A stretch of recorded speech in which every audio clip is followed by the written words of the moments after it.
আসসালামু আলাইকুম, সবাই কেমন আছেন? আশা করি সবাই ভালো আছেন। আমি আবারও চলে আসলাম পলির রান্নাঘর থেকে।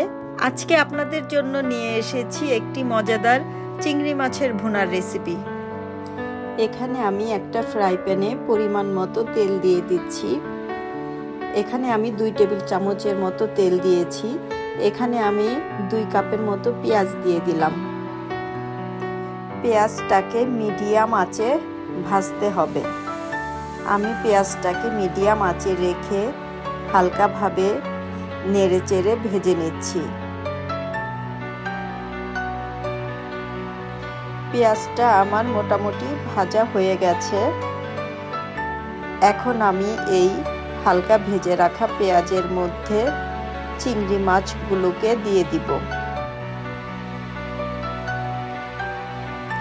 চিংড়ি মাছগুলোকে দিয়ে আমি আরো কিছুক্ষণ ভেজে নেব। এখন আমি পেঁয়াজ ভাজার মধ্যে দিয়ে দিব 1 চামচ হলুদের গুঁড়া, 1 চামচ মরিচের গুঁড়া,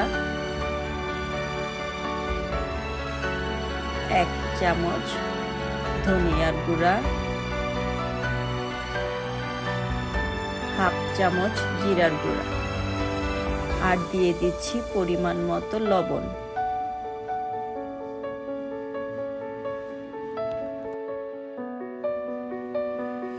এখন আমি এই মশলাটাকে হালকাভাবে নেড়েচেড়ে আরো কিছুক্ষণ ভেজে নেব।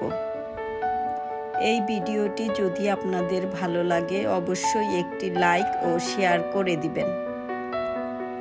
আমার এই পেঁয়াজ আর মাছটা মোটামুটি ভাজা হয়ে গেছে। এখন আমি এর মধ্যে 1 কাপ পরিমাণ পানি দিয়ে দিলাম।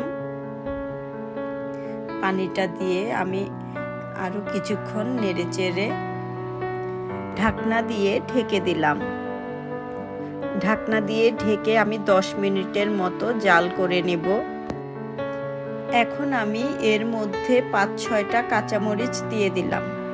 কাঁচামরিচ দিয়ে আমি আরো কিছুক্ষণ নেড়েচেড়ে নেব।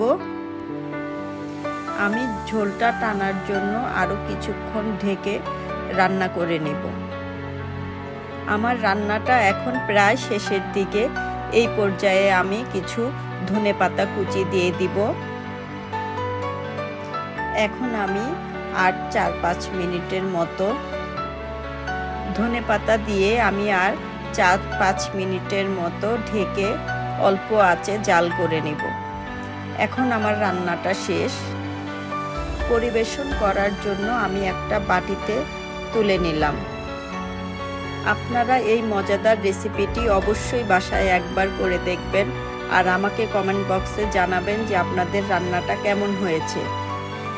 আপনারা যারা নতুন আছেন তারা অবশ্যই আমার চ্যানেলটিকে সাবস্ক্রাইব করে দিবেন নতুন নতুন মজাদার রেসিপি পাওয়ার জন্য।